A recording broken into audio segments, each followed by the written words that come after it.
Bismillahirrahmanirrahim. Assalamualaikum warahmatullahi wabarakatuh. Alhamdulillah, alhamdulillahi rabbil alamin. Alhamdulillah wa syukru lillah biiznillah. La hawla wa la quwata illa billahil aliyyil azim. Ashhadu an la ilaha illallah wahdahu la syarika lah wa ashhadu anna Muhammadan abduhu wa rasuluhu la nabiyya ba'dah. Allahumma salli wa sallim ala sayyidina Muhammadin wa ala alihi wa sahbihi ajma'in. Amma ba'du. Yang kami hormati pembina dan pengurus Yayasan Masjid Al-Furqan Galaksi, yang saya hormati para senior saya di Dewan Masjid Indonesia, ada Ustadz Fahmi, ada Ustadz Supri, yang kami hormati para jamaah Masjid Al-Furqan sekalian. Alhamdulillah, puji syukur kepada Allah yang telah memberikan nikmat dan karunia kepada kita, terutama nikmat iman, nikmat Islam, dan juga nikmat sehat walafiat, sehingga kita dapat berkumpul di tempat yang mulia ini setelah bersama-sama melaksanakan sholat Isya berjamaah, dan nanti insya Allah akan melaksanakan sholat tarawih berjamaah. Salawat dan salam senantiasa kita limpah curahkan kepada junjungan kita, suri tauladan kita, Nabi besar Muhammad sallallahu alaihi wasallam beserta keluarga dan para sahabatnya. Semoga kita semua yang hadir di tempat yang mulia ini mendapatkan syafaat dari baginda Nabi besar Muhammad sallallahu alaihi wasallam. Jamaah yang berbahagia, saya ditugaskan membawakan tema bagaimana hati, lidah, mata, dan telinga juga ikut berpuasa. Kalau perut berpuasa itu sudah banyak, namun di alam Indonesia ini bagaimana hati, lidah, mata, telinga juga berpuasa. Kalau kita ke luar negeri, otomatis kita akan menjadi lebih bersih dan menjaga kebersihan. Bila di negara itu seperti negara Singapura, negara Jepang itu sangat menjaga kebersihan, kita akan ikut menjaga kebersihan. Begitu juga dengan negara-negara Timur Tengah yang melaksanakan hukum syariatnya dengan benar, juga kita akan terbiasa melaksanakan hukum syariat di Makkah, di Madinah, di Hadramaut, karena lingkungan serta penerapan hukum mendukung. Umpamakan kita kelepasan mulut kita ghibah, ada yang mengingatkan. Jika ada telinga kita mendengar sesuatu, ada yang mengingatkan. Dan karena hukum syariahnya ditegakkan, mata kita juga insya Allah karena semuanya syariah. Namun bagaimana dengan di negara kita Indonesia ini, agar kita mendapatkan manfaat yang luar biasa dari puasa itu? Karena kalau hanya sekedar menahan lapar dan haus, kita tidak mengambil manfaat yang besar yang Allah berikan di bulan Ramadan ini. Kita diminta oleh Allah untuk berpuasa juga, hati kita, lidah kita, mata kita, dan telinga kita. Saya enggak berikan sesuatu yang berat-berat, yang sederhana saja. Saya mau cerita ini. Jadi dari tahun 2000 sampai 2010 itu kebetulan saya kerja di media, salah satu media terbesar di tanah air. jadi kulit tinta. Pada saat itu ada alat, kebetulan di desk kesehatan saya ada alat CT scan namanya. Mudah-mudahan Bapak dan Ibu tidak pernah pakai alat ini. CT scan itu untuk merekam jantung. Itu alat yang pertama kali ada di Indonesia itu sekitar 2005-2006. Kebetulan saya meliput di rumah sakit Abdi Waluyo, hanya satu-satunya. Medistra belum punya, rumah sakit Pertamina belum punya, RSCPAD belum punya. Di situ saya melihat itu alat begitu canggih.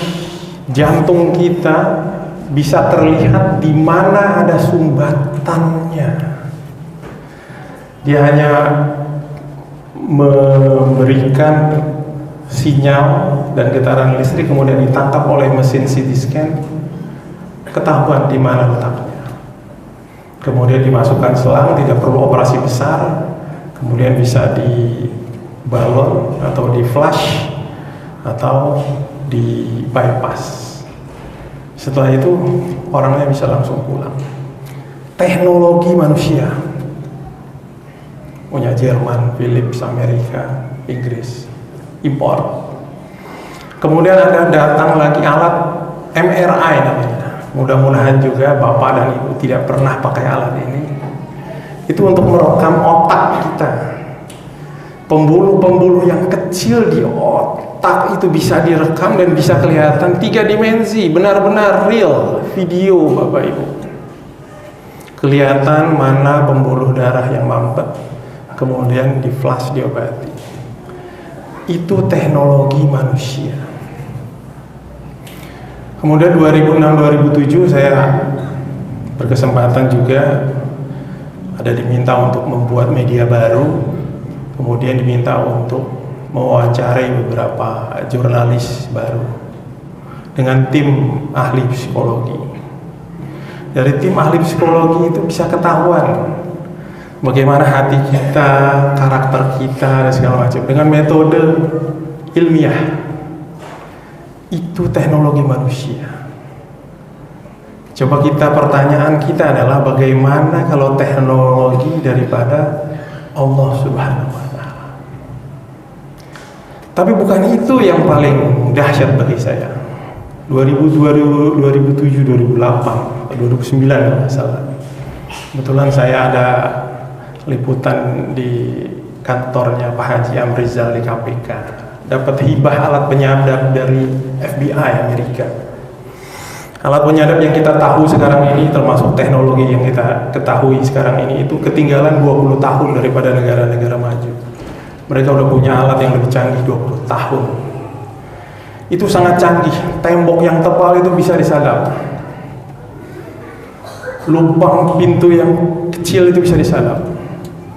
Itu di kantornya Pak Rizal ada sekian lantai itu server penyadap semua itu. Sangat canggih. Bahkan penyadap Polri, BNPT, penyadap tentara, itu yang paling canggih itu setahu saya sampai saat ini itu punyanya KPK. Sangat canggih. Bisa menyadap audio dan video ya, para koruptor. Itu sangat canggih. Kebetulan alhamdulillah saya ditugaskan jadi saya tahu. Ya 1 minggu sempat nggak enak makan, nggak enak tidur, merasa rokib atid itu melekat sekali di tubuh kita. Itu teknologi manusia Bapak Ibu. Bagaimana dengan teknologi Allah yang malaikat rokib dan atidnya nempel di kanan dan kiri kita? Kita harus yakin itu. Kita harus yakin itu. Ganti shift tiap subuh dan tiap menjelang maghrib, di mana doa mustajabah di kedua itu ganti shift. Kemudian dia posting buku amalan untuk laki-laki tiap sebelum khotib naik mimbar di tiap Jumat. Kemudian di tiap tahunnya posting ya di Ramadan kita kali ini ujiannya.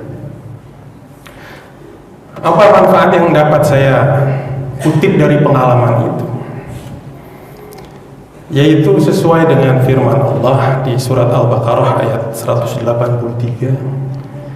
Ya ayyuhalladzina amanu kutiba alaikumusiyam kama kutiba alal ladzina min qablikum la'allakum tattaqun. Hai orang-orang yang beriman, harus iman dulu Bapak Ibu sekalian. Harus iman dulu. Kita harus beriman. Rukun iman ada 6 ya. Iman yang pertama adalah iman kepada Allah. Teknologinya luar biasa. Saya wartawan aja yang nggak tahu teknologi, orang awam mungkin tidak tahu.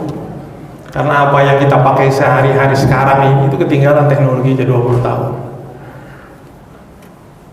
Teknologi manusia saja seperti itu canggihnya. Teknologi Allah tidak perlu receiver, tidak perlu transmitter, tidak perlu daya listrik. Langsung tembus ke langit laporan kita tiap detik, tiap menit, tiap hari. Kalau tes psikologi bisa memotret hati, Allah nggak perlu lagi tes psikologi. Allah udah tahu hati kita. Allah tahu kita ibadah itu niatnya untuk apa. Bahkan surat Al-Ma'un Allah katakan cilaka kalau kita sholat sementara kita nggak peduli terhadap anak yatim dan fakir miskin di sekitar kita. Cilaka kita sholat kalau kita tetangga sebelah kita itu kelaparan nggak bisa buka puasa. Alhamdulillah ini Masjid Al-Furqan, masjid percontohan, ada ATM beras, fakir miskin dikasih beras. Orang-orang kesusahan tembok bolong kesini diberi sembako. Alhamdulillah ini luar biasa pengembangannya. Ini salah satu masjid percontohan Pak Haji.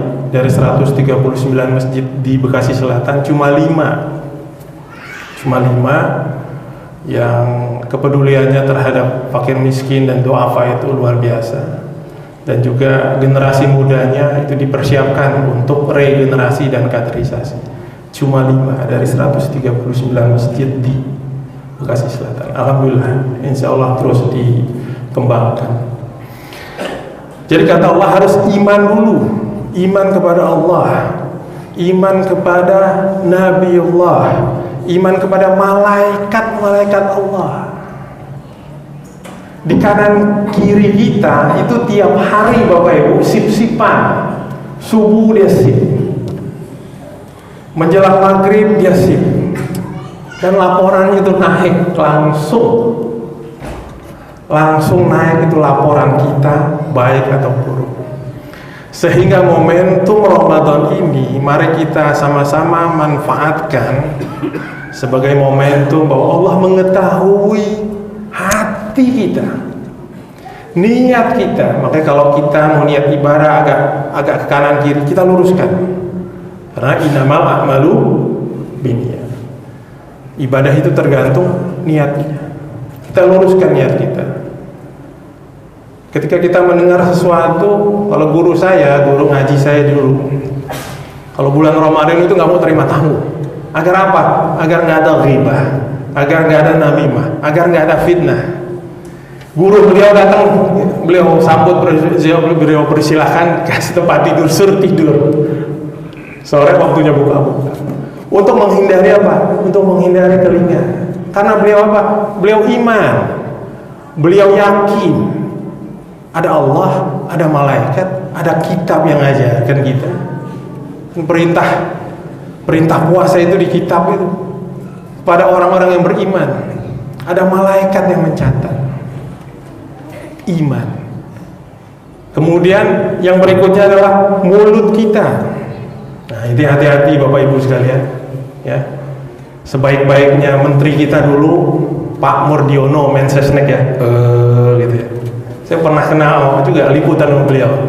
Kalau ngobrol biasa itu, wah ngobrolnya lancar. Namun ketika press conference, hati-hati bicara. Ini bulan Ramadan, panggilannya kepada hai orang-orang beriman. Ya ayyuhalladzina amanu, orang-orang yang beriman kepada Allah, kepada Nabi Allah, kepada kitabnya Allah, kepada perintahnya Allah, kepada malaikatnya Allah. Hati-hati hai orang beriman. Jaga mulut di bulan Ramadan. Kebaikan kita dilipat gandakan sama Allah. Ibadah sunnah menjadi ibadah wajib. Ibadah wajib dilipat gandakan. Sedekah dilipat gandakan 700, beratus-ratus pahala kali lipat. Namun ketika kita berdosa juga berkali-kali lipat. Untuk itu di momentum bulan Ramadan, ini bulan latihan kita sebagai orang-orang yang beriman, kita jaga mulut kita. Saya alhamdulillah berpengalaman melihat alat-alat canggih tersebut. Pak Amrizal juga berpengalaman melihat yang canggih-canggih tersebut. Bahkan waktu peringatan Maulid atau Isra Mi'raj di masjid ini ada banyak anggota DPRD itu. Waktu itu wali kotanya masih beliau. Udah saya sampaikan. Waktu itu ketuanya Pak Haji Amrizal, ketua yayasan. Anggota DPR hati-hati, dia bilang hati-hati. Iman, jangan kepleset, jangan melakukan hal-hal yang seperti korupsi dan segala macam. Jadi Bapak Ibu sekalian, mari kita yakini dalam hati, kita imani dalam hati bahwa ketika kita melakukan sesuatu, itu ada Allah yang melihat kita, ada malaikat yang mencatat kita, dan setiap kita akan dimintai pertanggungjawabannya kelak di akhir nanti. Bila itu kita yakini, insya Allah segala sesuatu yang kita akan lakukan ada filternya untuk membedakan kita, untuk menjadikan kita furqan antara yang benar dan tidak, yaitu adalah iman. Kalau kita beriman, kita latih diri kita dengan berpuasa, insya Allah selepas dari Ramadan ini, kita masih ingat bahwa malaikat tidak hanya di bulan Ramadan aja, sepanjang tahun, baik dalam keadaan senang maupun susah, mau dalam keadaan suka maupun duka, itu malaikat tetap melekat dan melihat apa yang kita kerjakan, mencatat apa yang kita kerjakan, melaporkan apa yang kita kerjakan. Bahkan kalau kita tentu mempunyai ayah dan ibu yang telah mendahului kita, arwah orang tua kita itu kan tersenyum bila anaknya itu membuat kebajikan, dan arwah akan menangis bila kita berbuat kemungkaran. Hadirin sekalian, panggilan perintah berpuasa didahului dengan iman. Mari kita tingkatkan iman dan kita percayai sebagai orang beriman ada malaikat di kanan kiri kita, ada Allah yang dilaporkan kita, dan keluarga orang-orang tua kita melihat apa yang kita kerjakan. Semoga Allah Subhanahu wa Ta'ala memberikan kekuatan kepada kita untuk terus-menerus memperbaiki diri dan menjaga hati kita, mulut kita, telinga kita, mata kita juga ikut berpuasa di bulan Ramadan ini. Demikian yang dapat saya sampaikan. Kalau mau lihat apa teknologi yang canggih, ntar bisa tanya lebih jauh ke Pak Haji Amrizal. Demikian, mohon maaf atas segala kekurangan. Wabillahi taufiq wal hidayah. Wallahu muwaffiq ila aqwamit thoriq. Assalamualaikum warahmatullahi wabarakatuh.